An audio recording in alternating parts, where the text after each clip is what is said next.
Bom dia! Seja bem-vindo a mais um Café na Presença. Mais um café na presença do Senhor, mais um café na presença do Espírito Santo de Deus e mais um café na presença do nosso Mestre Jesus. Mais um dia, mais uma oportunidade, mais um dia que o Senhor preparou para nós. Que o Senhor preparou cada detalhe, que o Senhor preparou o amanhecer, que o Senhor preparou o sol, que o Senhor preparou a chuva, que o Senhor preparou todas as portas abertas em nome de Jesus. Mais um dia na presença, né? Mais um dia na presença da perseverança, da persistência, né? Mais um dia em que nós decidimos devotar os primeiros momentos do nosso dia ao nosso Deus, a quem de fato é merecedor de toda honra, toda glória e todo louvor. Mais um dia, né, em que nós podemos adorar, bendizer e glorificar o nosso Mestre Jesus. Mais um dia na busca da paz plena, a verdadeira paz, a paz que excede todo o entendimento. E essa paz nós só conseguimos no Senhor Jesus. Mais um dia que o Senhor traz ensinamentos para nós. E hoje Ele diz para nós que o importante é chegar.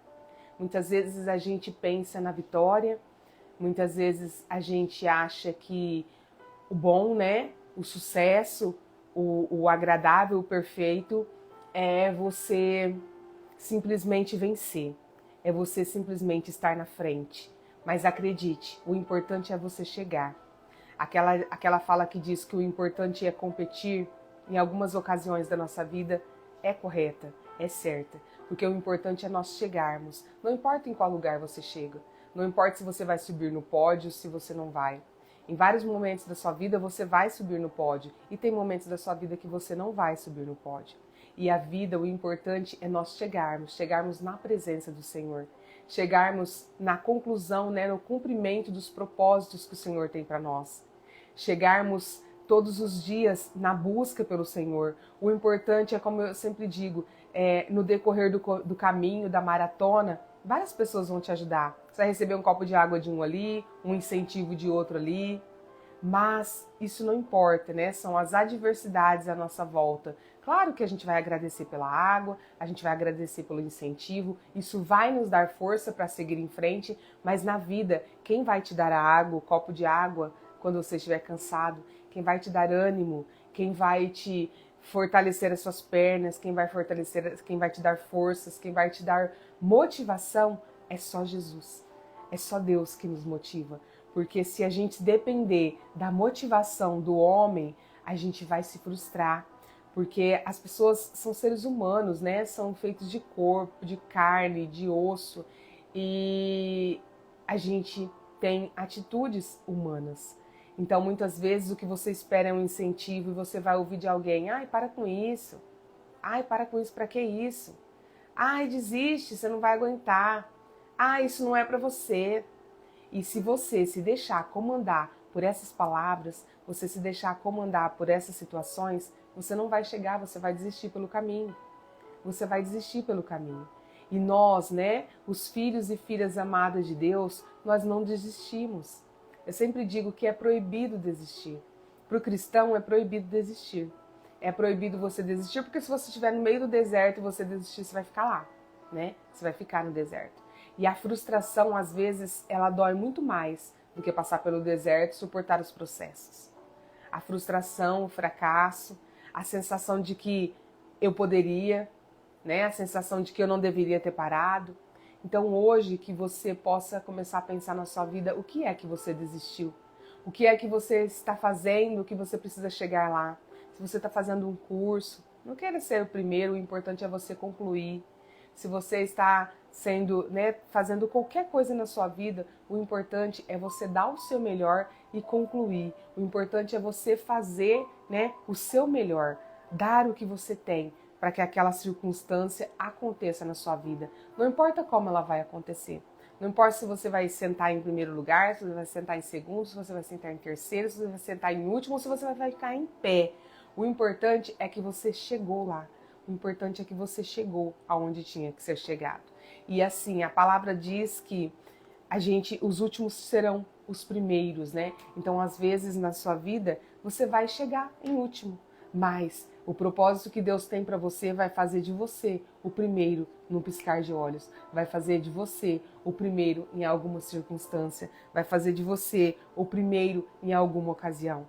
Então, Deus, ele sempre tem o primeiro lugar para você, mas não nos momentos que você quer, não nas competições que você almeja. E na vida, você precisa chegar, porque às vezes o maior prêmio é para quem chegou e não para quem chegou em primeiro lugar.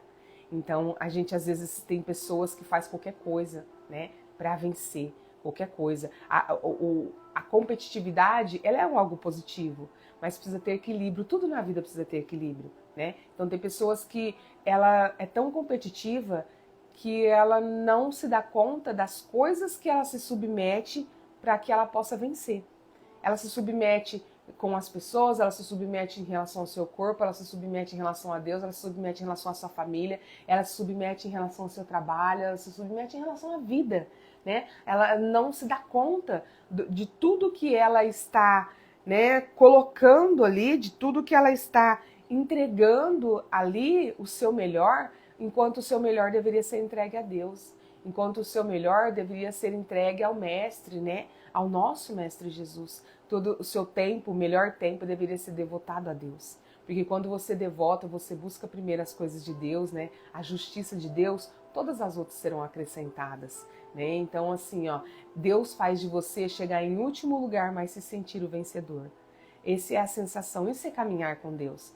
É você chegar em último lugar, mas se comemorar como vencedor, porque você chegou, em nome de Jesus. Então, se você não pegou seu café ainda, pega seu café, vamos tomar o nosso café nessa manhã, para que a gente esteja bem esperta, bem ligadas, né? Para receber tudo que o Senhor tem para nos dar. Ele já está nos entregando, né? Eu estou aqui desde a madrugada, às 2h40 da madrugada, orando.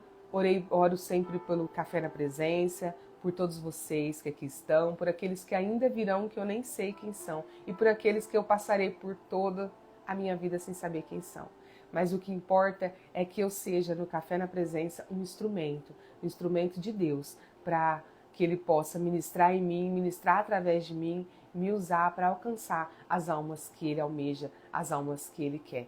Então, Ele conta com você também para essa tarefa. Então manda para alguém esse devocional, alguém que precisa entender que o importante é chegar lá, né? A competição é um processo, mas ela não pode ter mais foco do que o chegar lá, do que você chegar aonde, né, está traçada, aonde você almeja chegar. E que você chegue também aonde o Senhor está contigo. Eu sempre oro todos os dias, meu Pai, só me deixe ir onde o Senhor for comigo e à minha frente. Então que o Senhor, que você chegue lá, mas lá na onde o Senhor foi com você e à sua frente, em nome de Jesus. Então pega seu café, vamos tomar o nosso cafezinho, um bom café para você nessa manhã.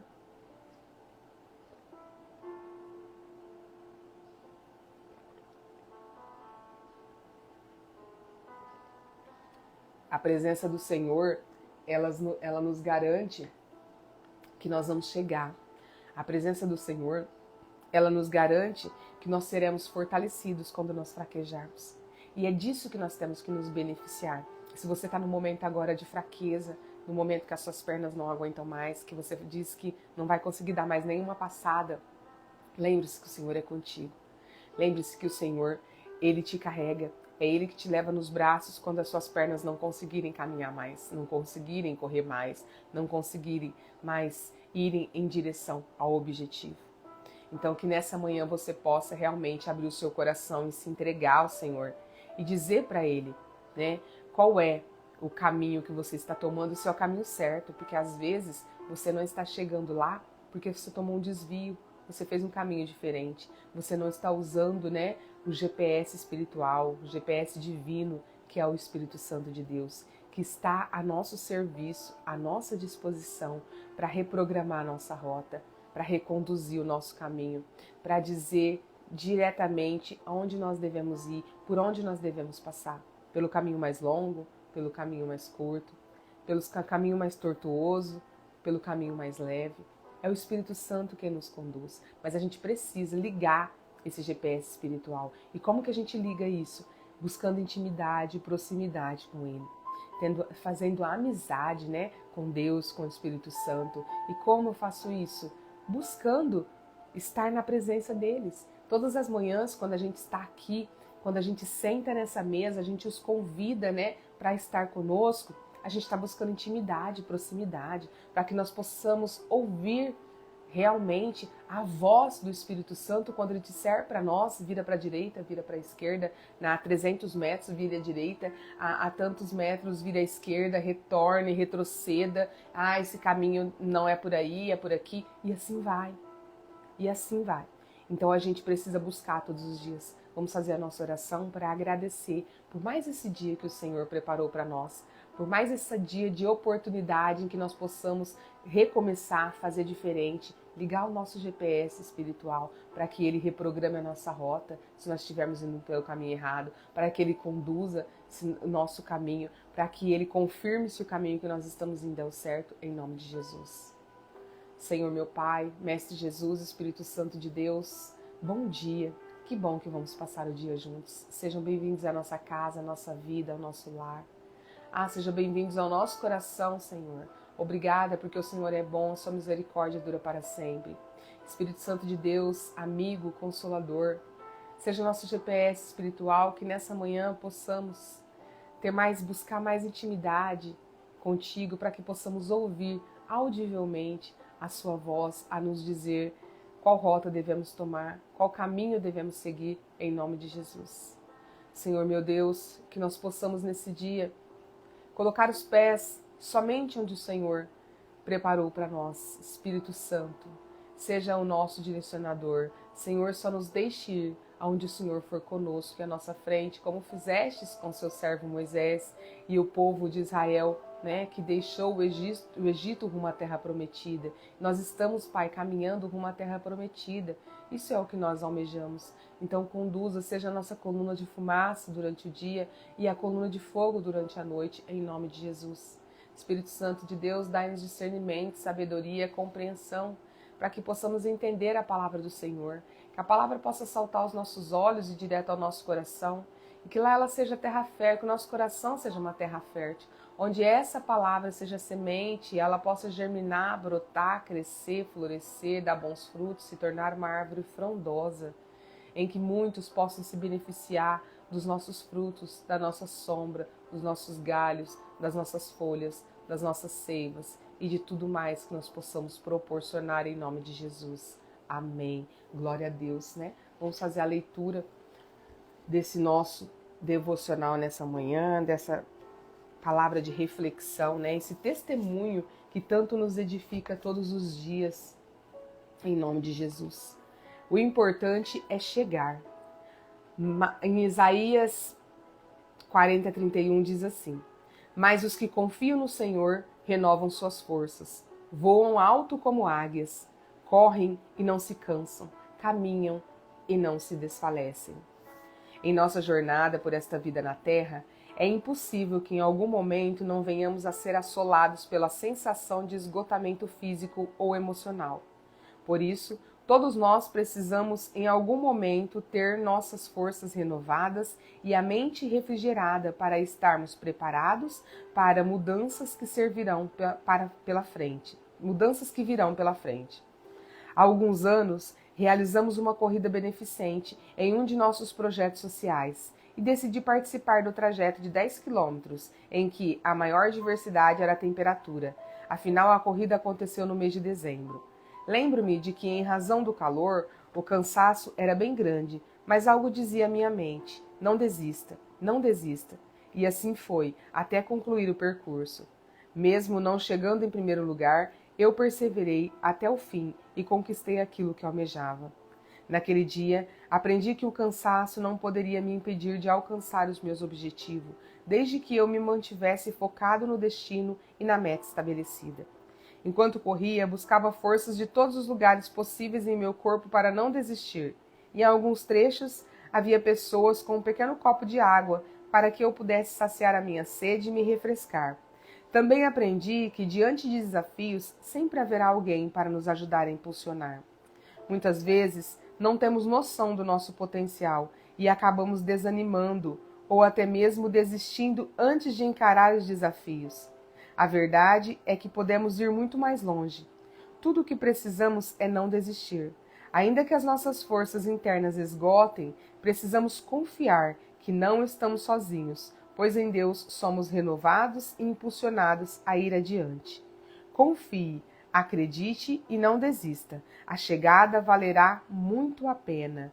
Amém. E a frase é: não desistir o fará alcançar. Prossiga. A palavra é prosseguir.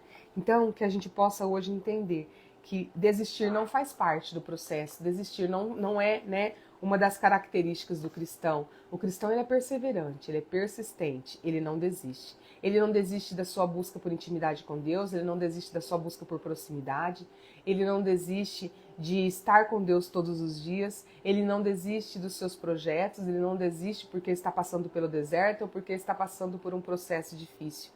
Ele continua, ele mesmo sem forças, ele busca, direcionamentos de Deus, e o Senhor vai preparar pessoas que possam ajudá-lo. O Senhor vai preparar pessoas que vão lhe dar um copo de água para que retome um pouco das forças. O Senhor vai lhe ajudar a caminhar. Ele vai te carregar em alguns trechos em nome de Jesus. Então que você possa tomar posse dessa verdade hoje, de que você não desiste, de que é proibido desistir. Não desistir o fará alcançar.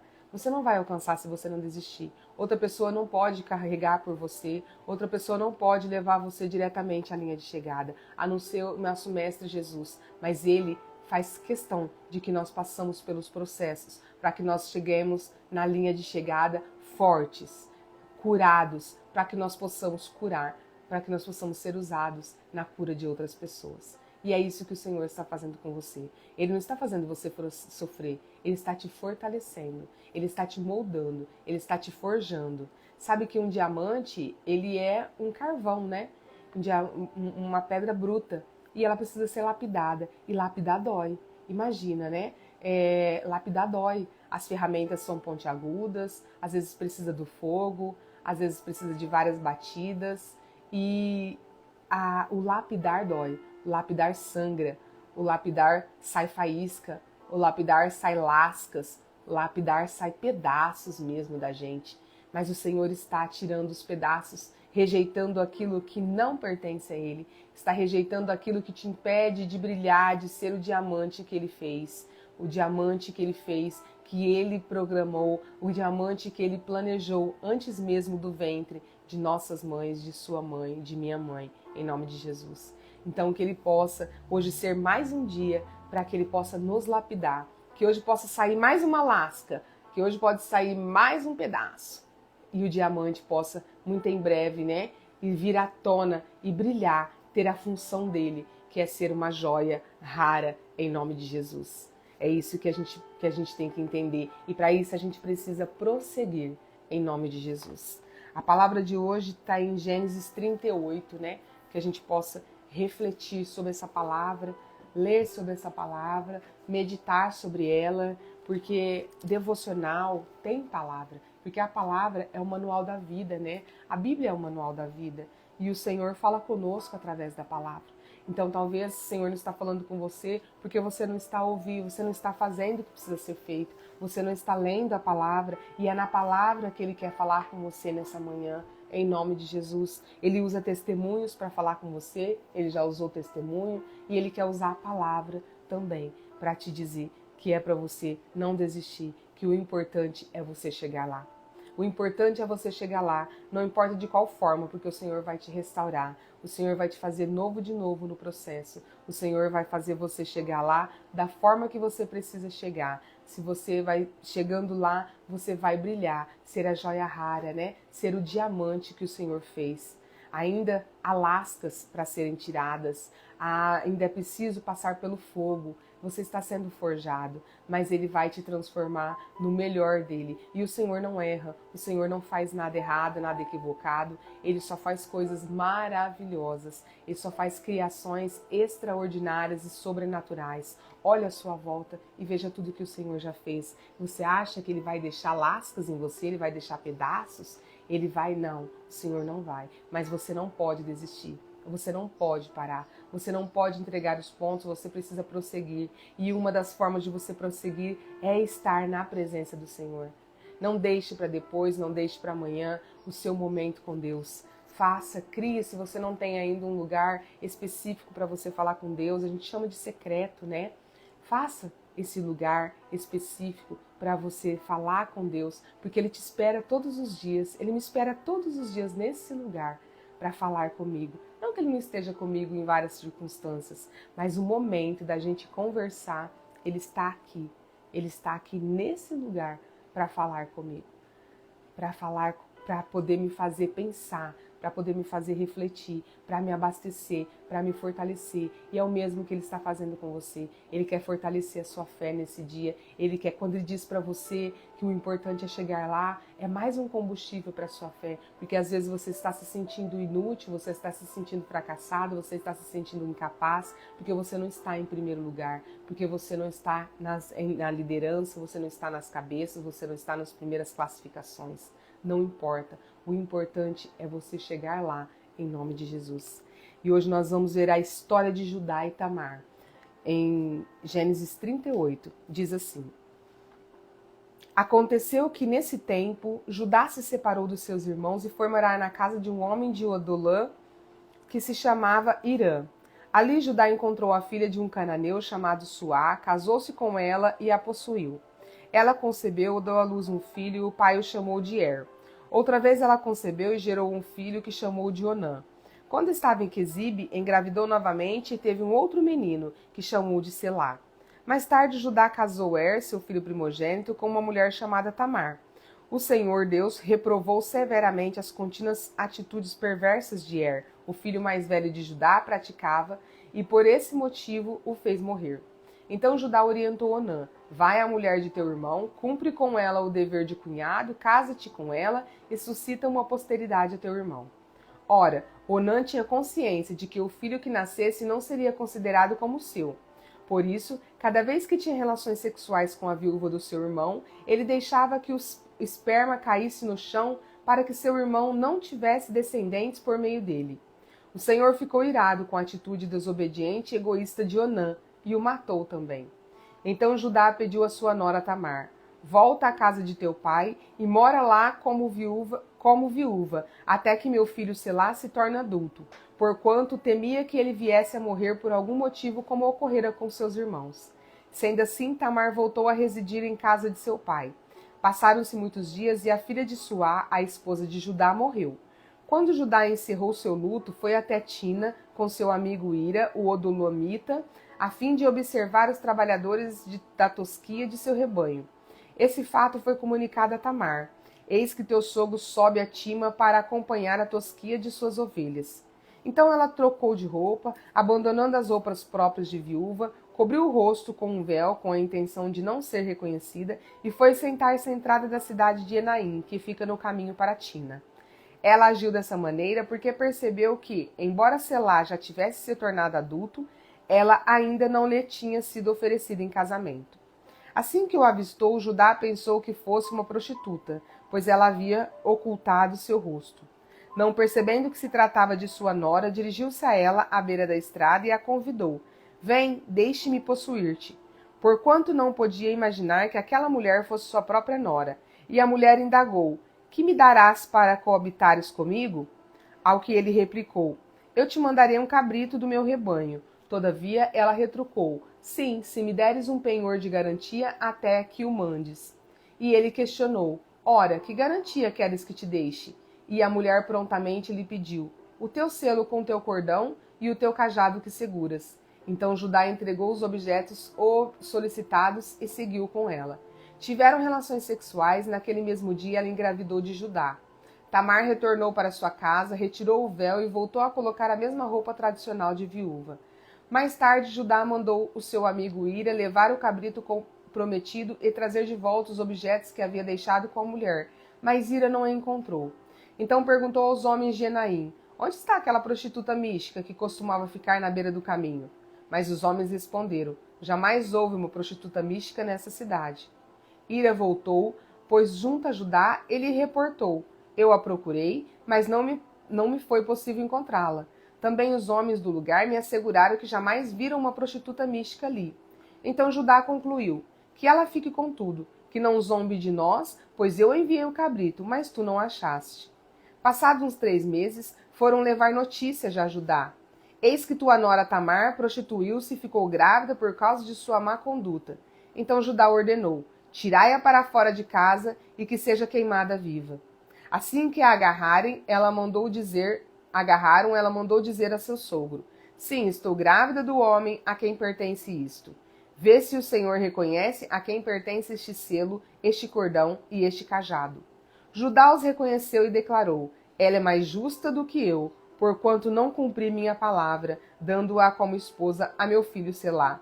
E nunca mais teve relações sexuais com ela. Quando chegou o tempo do parto, descobriram que Tamar iria dar à luz gêmeos. Durante os trabalhos de parto, um dos gêmeos colocou uma das mãos para fora. A parteira pegou um fio vermelho e amarrou no pulso dele e afirmou: foi este quem saiu primeiro. Contudo, aconteceu que ele recolheu a mão e foi seu irmão quem de fato saiu primeiro. Então a parteira exclamou: tu abriste teu próprio caminho, e portanto o chamaram de Pérez. Em seguida saiu seu irmão, que tinha o fio escarlate no pulso, e foi-lhes dado o nome de Selá. Amém, né? Uma coisa aqui que é importante nessa palavra são as nossas atitudes. A gente precisa aprender, porque a gente vai sempre lidar com as consequências. Eu sempre falo isso aqui, porque não tem como, né? A colheita você pode... o plantio você pode escolher, mas a colheita você não tem como. Judá, ele tinha um compromisso, fazia parte da lei. Quando uma mulher morria viúva e não tinha filhos, o irmão do marido tinha que possuir, né, era lei, essa mulher. E o primeiro filho, né, desse casal, não seria filho do casal, e sim do irmão que faleceu. E ele seria reconhecido como filho do irmão para garantir a descendência desse irmão. E isso foi feito morreu o primeiro esposo de Tamar, né, que ele tinha atitudes que não agradavam a Deus. Então Deus fez com que ele morresse. E aí o segundo irmão foi se casar, ter com Tamar para poder garantir essa descendência. Mas ele não aceitava essa lei. Então houve um descumprimento aqui. Então, pelo fato de você descumprir uma lei, um mandamento do Senhor, você vai arcar com consequências. Então, o que ele fazia? Quando eles tinham relações, ele jogava o esperma fora. Então, isso era abominável aos olhos de Deus, né? Era abominável, porque é abominável aos olhos de Deus. Então, o que acontece? O que Deus fez? Deus também o levou. E aí o Judá começou a pensar que Tamar tinha culpa, porque já morreu 2 filhos, né? Começou a pensar que Tamar tinha culpa porque morreu 2 filhos. E aí tinha o filho mais novo chamado Selá, só que ele ainda era muito jovem. E aí Judá usou dessa jovialidade dele para poder não cumprir a lei, que era dar o irmão para se casar com a viúva, né? Então o que ele fez? Ele manda Tamar de volta para casa dos pais. E aí ele fala para ela que quando Selá tiver certa idade, eles vão se casar. Mas Judá não cumpre isso.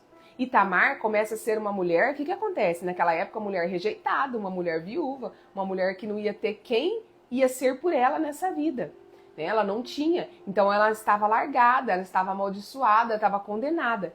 E Tamar não achava justo, ela não fez nada que não era justo. Então o que ela pensou? Quando ela soube que o sogro estava indo para lá, ela teve uma ideia, né? Ela se vestiu de prostituta para estar com esse sogro. E tudo caminhou como tinha que caminhar. Então ela vai e deita com esse sogro, ela estava com o rosto coberto, ele não a reconheceu, e ela engravida.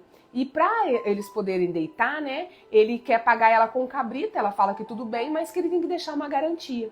E ela pede o cordão e o cajado. O cordão e o cajado, eles representavam as tribos, né? Eles diziam, principalmente o cordão, de qual tribo fazia parte. De qual tribo aquele homem era, né? De qual família, de qual tribo, de qual povo.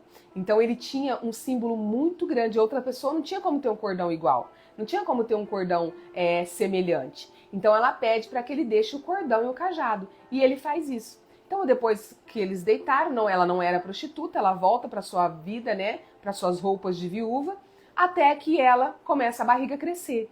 Aí então, quando a barriga cresce, Judá quer cumprir o que diz a lei. Olha para você ver, às vezes a gente não quer fazer o que a lei diz, os mandamentos do Senhor, mas quando as consequências começam a vir sobre nós, quando alguma coisa acontece que não é, né, condizente com o que a gente pensa, com o que a gente quer que a lei se cumpra. A gente quer que Deus faça justiça. Ou então a gente quer fazer justiça com as próprias mãos, que foi o caso de Judá. Então ele manda buscar Tamar para matar ela, para queimar ela viva, porque ela se prostituiu, porque ela desonrou aquela família. Mas o fato dele não estar cumprindo a palavra, isso acontece muito na vida das pessoas. Às vezes tem pessoas que não estão cumprindo a palavra, às vezes somos nós que não estamos cumprindo o que Deus quer que a gente cumpra, o que diz a palavra do Senhor, nós não estamos cumprindo, mas a gente não quer colher aquilo que a gente está plantando. Então, às vezes, o que você está colhendo é consequência do seu descumprimento da palavra, né? Aliás, o irmão do meio, né? Por não querer cumprir o que dizia a lei, também morreu. E aí Judá não cumpriu a lei, e aí começaram a vir as consequências. E aí sim ele se achou injusto, né? Injustiçado. A sua família estava sendo injustiçada, jogada o nome na lama. Mas ele não pensou que o fato de Tamar ficar em casa sem marido, né? Sem filhos, ela era uma mulher condenada, que ela estava jogada à lama. Então muitas vezes a gente não pensa no outro, a gente só pensa na gente. A gente não pensa nas nossas atitudes quando a gente está fazendo, nas consequências, o que isso vai ocasionar na vida do outro. A gente só pensa na gente. A gente só consegue enxergar aquilo que a gente quer, né? A gente só consegue enxergar aquilo que a gente quer.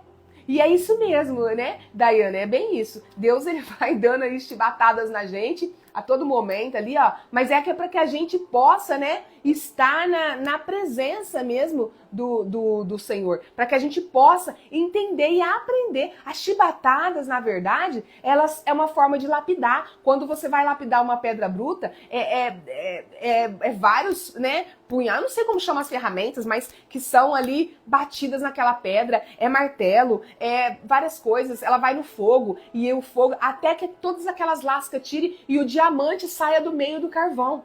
Então essas chibatadas, ó, é mais uma lasca que o Senhor está tirando de nós, uma lasca que não faz parte, né, do nosso processo, não faz parte. Então ele fez isso com Judá. Então a Tamar, ela pega e fala, tudo bem, eu me prostituí mesmo, eu estou grávida mesmo, mas o pai do meu filho é o dono desses pertences. Então muitas vezes na nossa vida vai chegar esse momento do confronto. Vai chegar, esse é o momento da colheita, é o momento da colheita, é o momento do confronto, da gente chega, esse momento chega, não pense que não vai chegar, chegou para Judá. E aí imagina o impacto, quando ele olha para aquele cordão e aquele cajado, ele sabe que é dele, né? E ele, um homem temente a Deus, se fosse tão temente assim, tinha cumprido, né, os mandamentos, a lei, que dizia a lei naquele momento, naquela época. Mas assim, um homem tão temente, ele olha para aquele, ele não tem como dizer que não. Ele não tem como dizer que não. E então o que ele faz? Esse cajado e esse cordão é meu. E aí ele fala, ela foi mais justa do que eu. O que ele quer dizer com isso? Né? Ela foi justa. Ela buscou a justiça. Eu que não busquei, quando não dei meu filho Selá para casar com ela. Então, o que acontece? Ele pega e assume, né? Ele assume Tamar, os filhos de Tamar. Mas nunca mais ele pôde deitar com ela. Porque não era aceitável um pai deitar com a nora. Né? Porque mesmo ela sendo viúva, ela ainda permanecia nora. Então não era aceitável. Então ele passou por uma transgressão. Ele transgrediu as leis. Né? Ele teve que arcar com essa consequência. E só que, às vezes, as consequências das nossas atitudes também influenciam os outros, porque Tamar não pôde se casar mais. Então, veja bem, por mais que ela foi acolhida, né? Ela foi acolhida, ela não se tornou uma mulher largada, jogada, os filhos dela foram assumidos, mas ela também sofreu as consequências, porque ela não pôde se casar mais, nem com Selá e nem com Judá. Olha para você ver, nem com Selá e nem com Judá. Então a gente precisa ver também, porque as consequências são grandes na nossa vida quando a gente faz atitudes que o outro vai sofrer para sempre. Quando eu dou alguém ataca alguém, sei lá, alguém tem uma tentativa de assassinato, às vezes o outro fica com sequela pro resto da vida. Eu posso ir presa, eu posso pagar na lei dos homens, eu posso me arrepender, pedir perdão a Deus, Deus vai me perdoar, mas eu vou arcar com as consequências de ter feito aquele ato e também de ter tirado chances na vida de outras pessoas, de ter deixado sequela na vida de outras pessoas. Então, a gente precisa ver se a gente não está deixando sequela na vida de outras pessoas, se as nossas atitudes não estão deixando sequelas na vida das outras pessoas. Porque isso vai acarretar para nós colheitas proporcionais às nossas atitudes. Então, você só colhe aquilo que você planta. Não tem como, não tem outra fala, isso não é clichê, é a realidade, é o que diz a palavra. Então, Judá plantou vento e ele colheu tempestade. Então, mas a tempestade dele atingiu a Tamar também. Então a gente precisa tomar conta, né, da nossa vida, acreditar que como é que a gente precisa fazer as coisas da forma correta, porque o importante é a gente chegar lá e não a gente sair atropelando todo mundo, porque nesse caminho que a gente vai atropelando todas as pessoas, a gente vai fazendo um plantio muito equivocado e a nossa colheita não vai ser nada agradável. Né? A gente não vai ter uma colheita nada agradável. E a gente, então, que a gente possa crer e acreditar que o importante é chegar lá. Então a gente vai caminhando como Deus quer que a gente caminhe. Como a gente consegue, dando as passadas do tamanho que as nossas pernas alcançam. Que a gente não tem aquela fala, eu dei um passo maior que a perna. Ou seja, eu fiz alguma coisa errada, né? Eu fiz algo que não estava certo. Então, que você possa dar passos do tamanho da sua perna. E para que você possa mensurar esses passos da forma correta, você precisa estar íntimo de Deus, você precisa estar íntimo de Jesus, você precisa que o seu GPS espiritual seja o Espírito Santo de Deus, o seu amigo, o seu consolador. É a ele que você diz que tamanho dos passos que eu devo dar. E ele vai dizer para você o tamanho dos passos que você deve dar. Quando você tem que parar, quando você tem que descansar, quando você tem que tomar uma água, em nome de Jesus. Amém? Que você tenha um dia para refletir sobre essa palavra. Um dia para entender que você não é um perdedor, você não é um fracassado. O importante é você continuar caminhando. Você continuar caminhando, porque você vai chegar lá. E você vai chegar lá e às vezes você vai ser o último a chegar. Mas Deus vai te exaltar de tal maneira e vai te tornar primeiro, porque a palavra diz que os últimos serão os primeiros, em nome de Jesus. Amém?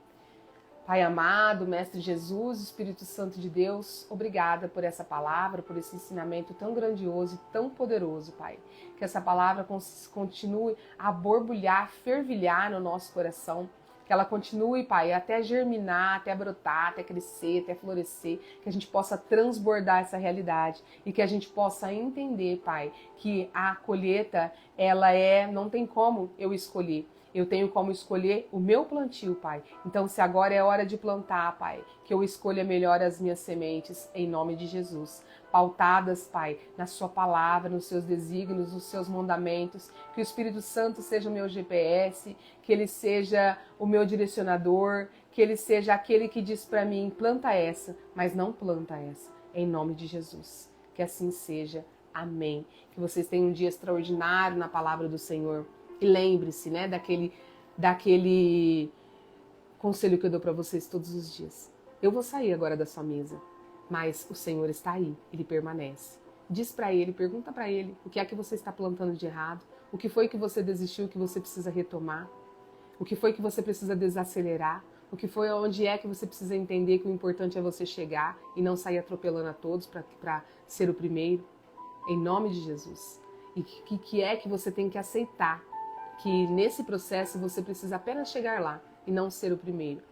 E que Deus vai te exaltar quando você estiver lá. E que cada chicotada dessa, não importa qual o horário, em qual circunstância e de onde vem, faz parte da lapidação. E você vai se tornar uma joia rara graças a essa chicotada e a outras mais. Em nome de Jesus. Eu espero você amanhã às 6h01 da manhã, aqui na nossa mesa, para tomar o nosso café na presença do nosso Mestre Jesus.